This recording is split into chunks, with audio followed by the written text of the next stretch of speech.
200 कविता जवळपास त्यांनी पूर्ण शेतकऱ्यावर कविता केलेली आहे आणि हे एका दिवसात होत नाही।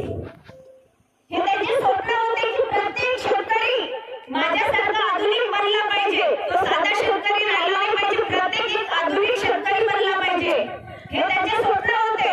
फक्त तो स्वार्थी नव्हता, त्याला असं वाटायचं माझ्याबरोबर हे चौदा सुद्धा आधुनिक शेतकरी बनले पाहिजे। तो आज गल्लीपासून दिल्लीपर्यंत लोकांना मार्गदर्शन करत होता। मग तो साधा शेतकरी होता का आणि तो स्वार्थी शेतकरी होता का? त्याच्या आत्महत्या हा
आपला देश, आपला शेतकरी देशोधडी लागलाय हे त्यांचे विचार होते. याच्यावरून विचार करा. आणि तो साधा शेतकरीच नव्हता, तर तो एक गुरुजी होता. या शून्य आत्माचा एक गुरुजी होता. प्रत्येक जण त्याला गुरुजी म्हणायचे. पण दुर्दैवाने त्याच्या नशिबात नोकरी नसेल किंवा त्याचं स्वप्न शेतीचं होतं, तर तो शेतकरी बनला. आणि शेतकरी शेतीसोबत त्यांनी मार्गदर्शन शेतात एकतर जायची भीती वाटायची. तो सतत वहिनीसोबत जायचा, प्रत्येक वेळेस वहिनीला सोबत घेऊन जायचा. पण त्यांनी हे सगळं प्लॅनिंग करून केलं की कारण की का मी जिवंत असताना न्याय मिळणार नाही, मी वेळेवरच मिळू शकतो. तर त्या दिवशी तो एकटा गेला शेतामध्ये आणि त्यांनी शेतातच विष दर्शन केलं आणि त्यांनी लिहून ठेवलं की मला शेतातच जाळा. आणि त्या शेतात की ज्या शेतीचा मी ध्यास घेतला होता.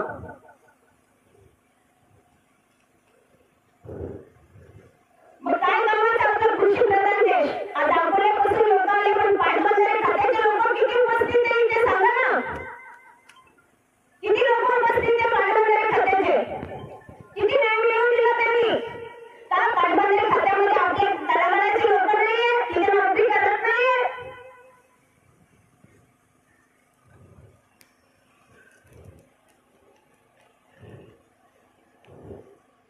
माफ करा माझं काही चुकलं असेल तर, पण मला असं वाटतं इथे जेवढे लोक उपस्थित आहेत तेवढं माझ्या वहिनीला आज सगळे 15 दिवस त्याचं दुःख व्यक्त करतील. कागदोपत्री घोड्यामध्ये तो पेपरवरती खूप नाचेल. आणि त्याचे एक मला सांगायचं आहे की त्याचा पत्रकार परिषदेवरती खूप मोठा विश्वास होता. जरी या लोकांनी त्याला न्याय मिळवून नाही दिला, तर मी इथे जर पत्रकार परिषदचे लोक उपस्थित असेल तर मी त्यांना विनंती करेल की माझ्या भावाला न्याय मिळवून द्या. आणि त्याच्या नावासमोर आत्महत्याचं टायटल लावू नका, बलिदानी टायटल लावा.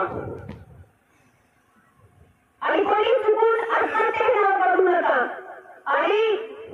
आणि ज्या वर्षी त्याची एक नेहमीची प्रथा होती की ज्या वर्षी धरण भरलं, त्या धरण भरल्यानंतर गावातला जो मुलगा त्याला सांगेल